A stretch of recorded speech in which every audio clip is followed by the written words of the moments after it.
Okay, the growth of pollen tube is measured in terms of its length and increase in surface area denote the growth in dorsiventral leaf.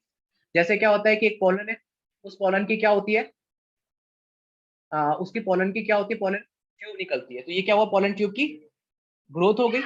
दूसरा dorsi ventral leaf, dorsi ventral leaf क्या होता है कि आपका, जैसे कि dorsi ventral leaf क्या होती है, जो डाइकोट प्लांट होती है, डाइकोट प्लांट की लीफ को कहते हैं डोर्सी वेंट्रल लीफ। जो मोनोकोट प्लांट होता है उनकी क्या होता है, डोर्सी वेंट्रल में क्या होता है कि दोनों, जैसे मैं आपको दिखाता हूँ डोर्सी वेंट्रल, देखिए डोर्सी वेंट्रल में क्या होता है कि यहाँ पर आपके, इसमें आप डोर्सल और वेंट्रल, डोर्सल साइज क्या होता है, डोर्सल और वेंट्रल साइड पता है कौन सा होता है, कौन सा, आपका जो बैक साइड है वो डोर्सल और सामने वाला, तो ये दोनों साइड आप अलग, लीफ है तो उसका डोर्सल और वेंट्रल साइड आप उसको अलग अलग डिस्टिंक्ट कर सकते हो, तो वो डाइकोट्स प्लांट होती है। लेकिन जो वेंट्रल होती है वो कैसी होती है, आइसो बाइलैटरल। इसमें क्या होता है कि दोनों साइड्स जो होती है वो एक दूसरे के बिल्कुल सिमिलर होती है, ठीक है, एक दूसरे कैसी होती है, सिमिलर होती है। क्या मोनोकोट मस्टर्ड के प्लांट्स हैं बहुत सारे, मैं आपको बताऊंगा सारे, डाइकोट और मोनोकोट डिटेल में पढ़ेंगे इसके बारे में, ठीक है। ओके, क्लियर हो गया। अब आता है फेजेस ऑफ ग्रोथ। आपकी जनरली जो प्लांट की जो ग्रोथ होती है is generally divide into the three phase, meristematic phase, elongation phase और मैचुरेशन फेज। राइट, पहले क्या होती है, मेरिस्टेमेटिक ग्रोथ होती है, फिर क्या होता है उसकी ग्रोथ इलोंगेट होता है, फिर फाइनली उसकी मैचुरेशन होता है। जैसे यहाँ पर ये मेरिस्टेमेटिक फेज है तो इसमें ग्रोथ हुई, तो क्या बना, मेरिस्टेमेटिक सेल और परमानेंट सेल। फिर परमानेंट सेल में क्या होती है, इलोंगेशन के बाद क्या हुआ, वो फाइनली मैच्योर हो गया। क्लियर हो गया। तो सबसे पहले क्या हुआ, एक जैसे कि एग्जांपल के लिए ये तो डिवाइड करेगी आगे, इसका तो ये फाइनली परमानेंट होगी नहीं, तो सबसे पहले परमानेंट सेल क्या होगी, इलोंगेट होगी, और इलोंगेट होने के बाद में क्या हो जाएगी, मैच्योर हो जाएगी। क्लियर हो गया।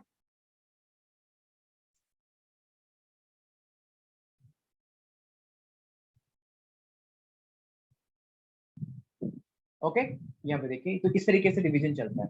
तो मेरिस्टेमेटिक फेज में क्या हुआ, ये तो मेरिस्टेमेटिक फेज था, तो सबसे पहले मेरिस्टेमेटिक फेज में क्या होगा, डिवीजन होगा, डिवीजन के बाद क्या होगा, इलोंगेशन होगा, और इलोंगेशन के बाद मैचुरेशन होगा। क्लियर हो गया। ओके, अगर आप मान के चलो रूट टिप्स पे एग्जांपल लेके चलते हैं, अगर आप रूट टिप होती है ना जो रूट में लगातार ग्रो करती है, तो रूट में क्या होता है कि जैसे आपका constantly dividing cell at the root and shoot apex, वो क्या रिप्रेजेंट करती है, मेरिस्टेमेटिक फेज को, जो लगातार एक मेरिस्टेमेटिक सेल डिवाइड करती है। The cell in this region are rich in a protoplasm, that's why इनके अंदर क्या होता है, कॉन्सिपेसिस न्यूक्लियाई। अब देखिए जो सेल लगातार ग्रो कर रही है उसका प्रोटोप्लाज्म ज्यादा ही होगा, क्योंकि उसको लगातार एनर्जी की रिक्वायरमेंट होती है, तो लगातार उसका प्रोटोप्लाज्म ज्यादा बड़ा होता है, और उसके अंदर एक लार्ज डेवलप न्यूक्लियाई होता है, मतलब कहीं भी लार्ज डेवलप न्यूक्लियाई, न्यूक्लियर मतलब होता है न्यूक्लियस। समझ में आ गया। जो मेरिस्टेमेटिक सेल्स होंगे उनका साइज, उनमें क्या होगा, प्रोटोप्लाज्म की क्वांटिटी ज्यादा होगी।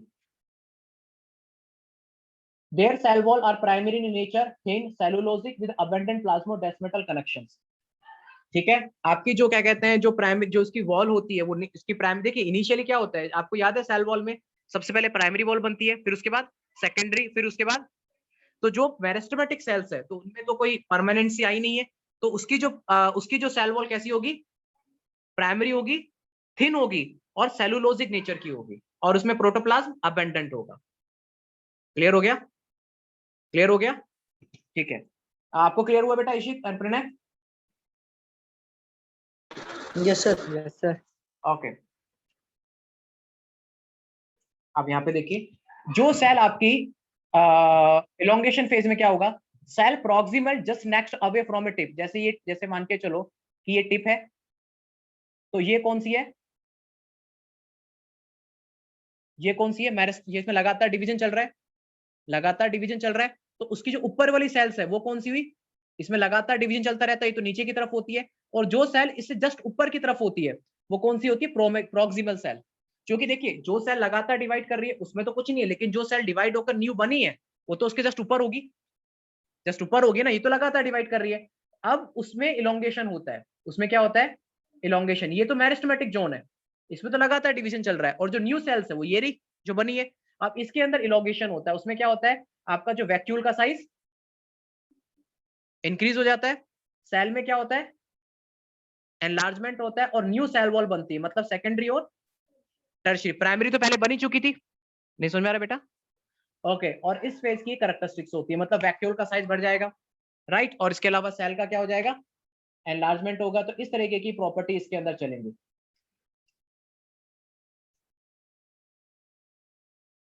Okay, further away from apex, मतलब अपेक्स मतलब होता है सबसे टॉप पोर्शन, अपेक्स मतलब सबसे टॉप पोर्शन, उससे थोड़ा दूर जाकर क्या होगा बेटा, उसमें क्या होगा, फेज ऑफ मैचुरेशन। उसमें क्या होगा, मैचुरेशन होगा। मैचुरेशन में क्या होगा, इसमें आपकी जो सेल्स होंगी वो कंटिन्यूअसली अपने आप में मैक्सिमाइज कर लेंगी, और इसकी वॉल थिक हो जाएगी और प्रोटोप्लाज्मिक मॉडिफिकेशन हो जाएगा। मतलब प्रोटोप्लाज्मिक मॉडिफिकेशन कहने का मतलब है प्रोटोप्लाज्म और जो साइटोप्लाज्म और न्यूक्लियोप्लाज्म बिल्कुल अलग अलग क्लियरली डिफरेंशिएट हो जाएंगे। ठीक है, तो ये धीरे धीरे वन बाय वन आपको कुछ चेंजेस आपको नजर आते हुए इसमें नजर आएंगे। समझ में आ गया?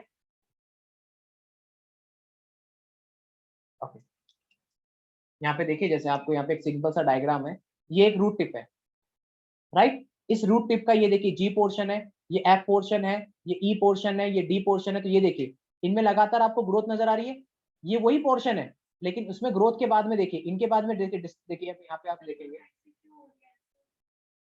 नहीं रूट तो नीचे की तरफ जाएगी ना।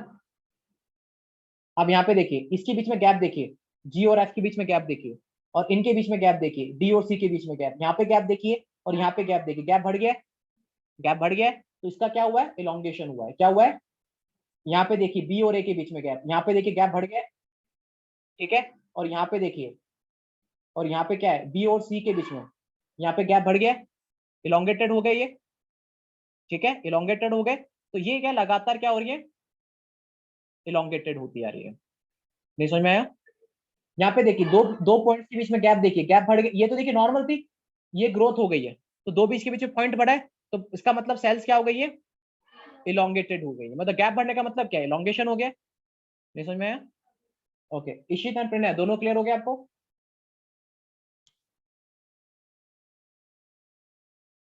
ओके, Yes, आप sir. नोट कर लीजिए आप ये।